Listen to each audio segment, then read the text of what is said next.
최경영의 최강 시사.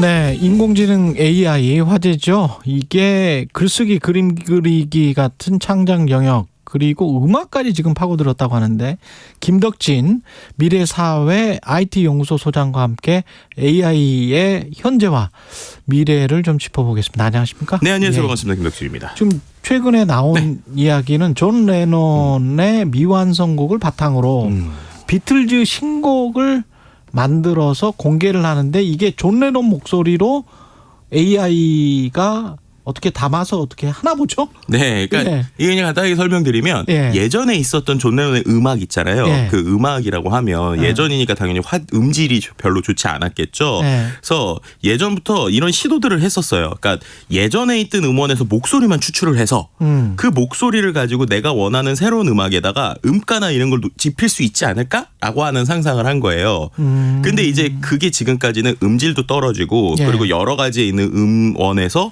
이제 소리만 뽑아내는 것 자체도 좀 어려웠고 그리고 또 뽑아내더라도 그걸 내가 원하는 가사에 맞게 또 톤을 만들어야 되잖아요. 그렇죠. 그런 것들이 어려웠는데 이제는 인공지능 기술이 거기까지 진화를 해서 예전에 있었던 음악에서 이 사람의 목소리를 뽑아내고 그 뽑아낸 목소리를 새로 만든 어떤 노래에다가 이제 가사나 내용을 넣게 되면 음가까지 잡혀지는 이런 형태가 이제 가능해지고 있다라고 보시면 될 것 같고요. 그리고 지금 이제 맥카트니가 뭐 곡 제목을 직접 밝히진 않았지만 예전에 1978년대 Now and Then이라고 하는 노래가 있는데 이 노래에다가 뭔가 신곡을 만드는 것이 아닌가라는 얘기가 나오고 있어요. 왜냐하면 이미 한 95년도에도 이 시도를 한번 했었고 뭐 2022년 뭐 이럴 때 몇 번 했었는데 안 되다가 이번에 이제 가능해진 것 같다라고 하는 이야기가 지금 나오고 있는 것이죠. 근데 과거에 갑자기 기억나는 게 뭐 김광석 씨하고 정인이었나요? 그 이렇게 만들었던 거. 그거하고는 완전히 다른 건가요? 어떤 의미가 있는 거? 그러니까 이게 이제 어떻게 보면은 최근에 나오는 이 우리가 이제 챗 GPT라고 하는 이 얘기를 또 같이 해야 돼요. 왜냐하면은 요즘에 우리가 생성형 AI 이런 얘기 많이 하잖아요. 네, 그러니까는 원래 이제 딥러닝 인공지능이라고 하는 게 우리한테 제일 잘했던 건 구분해 주는 거예요. 구분. 네, 뭐 예를 들면 추천을 하거나 어떠한 것들에게 우리가 알려주거나. 근데 생성형 AI라는 거는 쉽게 말해서 이 인공지능 자체가 수많은 데이터를 갖고 뭔가를 만들어준다는 거예요. 네, 근데 만들어줄 때 지금까지는 뭐가 어려웠었냐면은 예를 들면은 우리가 우리 알파고라고 하면 알파고는 바둑 두는 애잖아요. 그럼 얘는 바둑 두는 애고 장기 두는 뭐 어떤 인공지능이다. 그럼 장기 두는 애니까 장기 두는 인공지능을 만들려면 처음부터 끝까지 이 인공지능을 위해서 모든 걸 공부를 다 시켜야 됐던 거예요. 근데 최근에 이 초거대 인공지능, 그러니까는 우리가 말했던 챗 GPT 같은 녀석들이 왜 이렇게 빠르게 부상하고 그리고 이렇게 뭐 그림도 그리고 영상도 그릴 수 있냐면 이 모델들이 하나로 통합됐다라는 이야기를 좀 드리고 싶어요.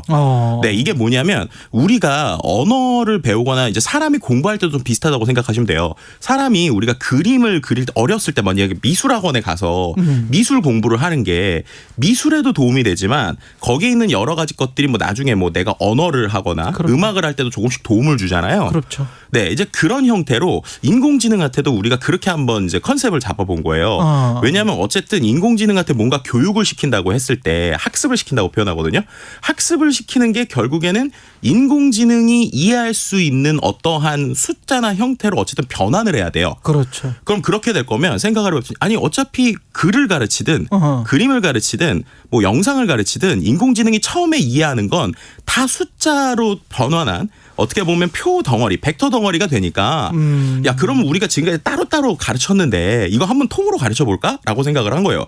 그랬더니 이게 통으로 어느 정도 인지가 되는 거예요. 그리고 나서 이제 그러면 이거를 다시 사람에게 뱉어내는, 어떻게 보면 이걸 이제 다시 디코더라고 하거든요. 사람에게 다시 번역되는 말을 사람의 말로 바꿀 때 그때 조금씩만 더 이 예를 들면 음악이면 음악에 맞춰서 조금만 더 추가 학습을 시켜주고 뭐 아니면 그림이면 그림용으로 추가 학습만 시켜줬더니 결과물이 나오는 거죠.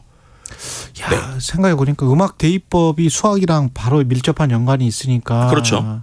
그게 충분히 가능하겠네요. 네, 그렇죠. 숫자로. 네, 이런 것들이 소위 요즘에 말하는 파운데이션 모델이라고 하는 이야기예요. 모델. 그러니까 이게 어떻게 보면은 어떤 기반이 되는 모델들을 예전에는 그림용 따로 뭐 텍스트용 따로 이미지용 따로였는데 기반이 되는 걸 통으로 만들고 거기에서 이제 뒤쪽에서 약간의 튜닝을 통해 가지고 이런 것들을 고쳐내니까 이게 되는 거죠. 이게 왜 되는지 봤더니 일단은 사람들도 이유는 잘 모르다가 데이터량이 엄청 많고 그걸 아주 처리할 수 있는 다양한 모델들이나 우리가 알고 있는 뭐 예를 들면 요즘에 뭐 엔비디아 그래픽 카드 막 가격 오른다고 하잖아요.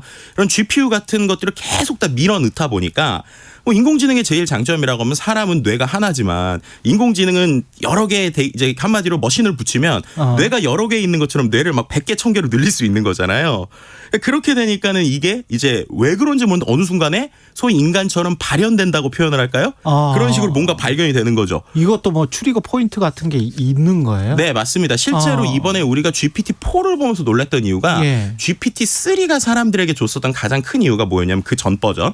그전에는 뭔가 자연어, 그러니까 사람처럼 대화하는 챗봇 같은 거 있잖아요.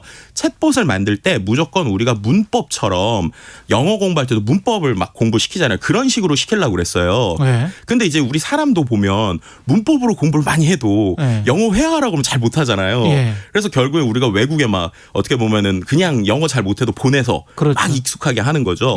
이제 그런 식으로 이제 어떻게 보면은 지금까지 인공지능들은 문법 같은 룰을 잘 주고 그 룰에 따라서 공부를 시키려고 했는데 이게 사람처럼 자연스럽게 안 됐던 거예요. 근데 이제 룰을 안 주고 데이터를 그냥 말도 안 되게 넣고 그 안에서 아까처럼 뇌 같은 걸 여러 개를 붙여보다 보니까 어느 순간에 이 정도면은 오히려 문법 주는 것보다 더 빠르게 뭔가 사람처럼 자연스럽게 대화가 되기 시작하네? 근데 라고 했던 게 GPT-3라는 거죠. 만드는 사람들도 모른다는 거잖아요. 몰랐다는 거잖아요. 그렇죠. 그래서 제가 이제 요즘에 이런 표현을 하는데 요즘에 AI는 발명이라기보다는 발견에 가깝습니다. 야, 이게 양질 전환의 법칙인데 사회과학적으로 이야기를 하면 와, 근데 우리 자연이나 인간에게만 존재했던 어떤 추리깅 포인트랄지 양질 어떤 많은 물량이 투입되면 어떤 질적으로 변화하는 뭔가가 발생하는 게 인간이 창조를 하면서 기계에다가 뭘 해가지고 그 양질 전환이 된다는 거잖아요. 그러면 인간이 신이 되는 건데 좀 불안한데. 그러니까 여기에서 이제 불안해. 그래서 이제 여기에서 이제 우리가 이 인공지능을 볼 때 그냥 기술적 얘기가 아니라 그래서 말씀하신 대로 철학적, 사회과학적 얘기가 같이 들어가야 되는 이유가 바로 그거예요. 이제 이미 기술자들은 발견을 했어요. 이게 되네? 그랬더니 지금 되네 해서 모든 사람이 막 해보는 겁니다. 근데 해보는데 이게 실제로 사회적으로 아니면 모르는 사람들에게 인지적으로 어떻게 영향을 미칠지에 대해서는 생각보다 논의가 늦어지는 거죠. 근데 이제 이걸 좀 예술적 관점에서 같이 얘기하고 싶은 건 이래서 이제 이러한 기술들을 어떤 사람들은 인간을 넘어섰다라고 얘기도 하기도 하고 어떤 사람은 인간이 이런 걸 활용하면 아까 말씀하신 대로 기존에 없었던 걸 마음대로 할 수 있다라고 하는데 이게 예술적 관점이나 우리가 하는 의미적 관점에서 보면 정말로 인공지능이 대답은 해주는데 정말 얘가 알아서 하는 것인가? 진짜 이해해서 대답하는 것인가?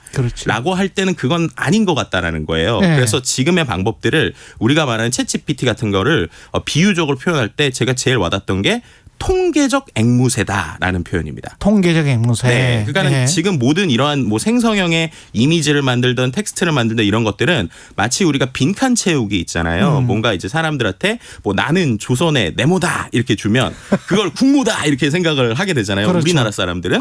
왜냐하면 우리가 뭐 명성하고 드라마를 봤으니까. 근데 그 드라마를 안 본 사람들은 거기다 임금이 될 수도 있고 왕이 될 수도 있고 여왕이 될 수도 있는 거예요. 그렇죠. 근데 그런 것들을 얘는 확률적으로 뱉어내는 건데 그걸 보는 사람들이 놀라는 거죠. 마치 이제 그림을 아무것도 모르는 꼬마 아이가 막 말도 안 되는 낙서를 했어요. 근데 그 낙서의 의미를 부여하는 건 인간이다. 인간이 보는 거죠. 우리가 의미를 부여한다. 그렇죠. 그래서 냉정하게 말하면 이 모든 지금 예술 행위에서 나오는 인공지능의 결과물은 그냥 그 아까 말씀드린 대로 통계적으로 뭔가 뱉어내거나 지금까지 있었던 수많은 데이터를 랜덤하게 뱉어내거나 자기가 알고 있는 어떤 그 이제 방법들 아까처럼 1번을 누르면 이거 나와야 돼. 그럼 1번 더하기 2번 더하기 3번으로 뽑아줘. 라고 했더니 나오는 결과물인데 그 결과를 보는 사람들이 와 이거 이 정도 수준이면 내가 고민해서 만든 것보다 훨씬 괜찮은데? 그렇죠. 이거 어떡하지? 라고 생각하는 게 지금이다라고 설명드릴 수 있을 것 같습니다. 근데 그렇게 해서 발견을 했다라고 발견이라고 말씀하셨는데 그렇게 하면 저작권이나 이런 것도 나중에 법적 문제가 심각하겠네요. 네, 그래서 지금 이미 음원 관련돼서도 그래서 저작권 문제가 지금 벌써 시작된 게 그러네요. 네, 아까도 이제 노래를 만약에 폴 네. 맥카트니의 목소리를 가지고 있는 사람이 하면은 상관이 없는데 이미 온라인에서 이런 게 많아요. 뭐 예를 들면은 뉴진스라고 이제 유명한 가수가 있잖아요. 그렇죠. 뉴진스의 노래를 브루노 마스가 부른다든지, 네, 하이보이 막 이런 예. 노래를 부른다든지, 갑자기 뭐 성시경이 버스커의 노래를 뭐 부른다든지. 올릴 것 같아요. 네, 근데 예. 이런 것들이 어떻게 되는 거냐면 앞서서 말씀드린 원래 성시경 노래에 있는 성시경의 목소리만 따고 그 다음에 그 버스커의 그 노래의 패턴에다가 결국 입히면 되네. 입히는 거죠. 예. 왜냐하면 이게 파형이라는 게 결국에는 이미지랑 또 똑같잖아요. 그렇죠. 그러니까 이게 텍스트를 공부하든 그림을 공부하든 음악도 결국에는 파형으로 보면 이미지랑 똑같단 말이에요. 예. 그럼 그렇게 되니까 하나의 통에다가 학습한 거를 갖고 튜닝을 하니까 뭔가 결과물은 지금 나오고 있는 거죠. 근데 이걸 그러면은 누구의 저작권이냐라고 하는 것들이 벌써부터 좀 이슈가 되고 있는 상황입니다. 나는 어떻게 사나 이걸로 어떻게 돈을 벌 수 있을까 이런 뭐 번뜩이는 아이디어가 생각나시는 분들도 많을 것 같습니다. 그 마지막으로 안정민 네. 님이 독일에선 AI 목사가 예배도 진행했다는데 네.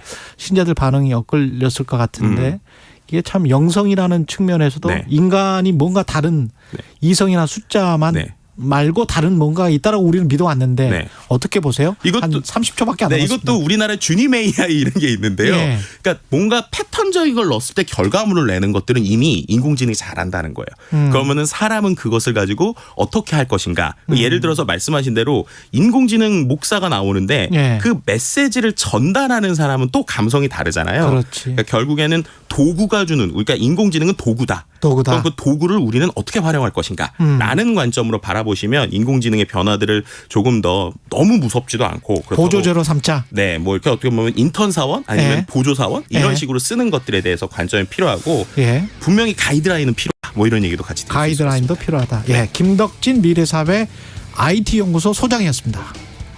고맙습니다. 네.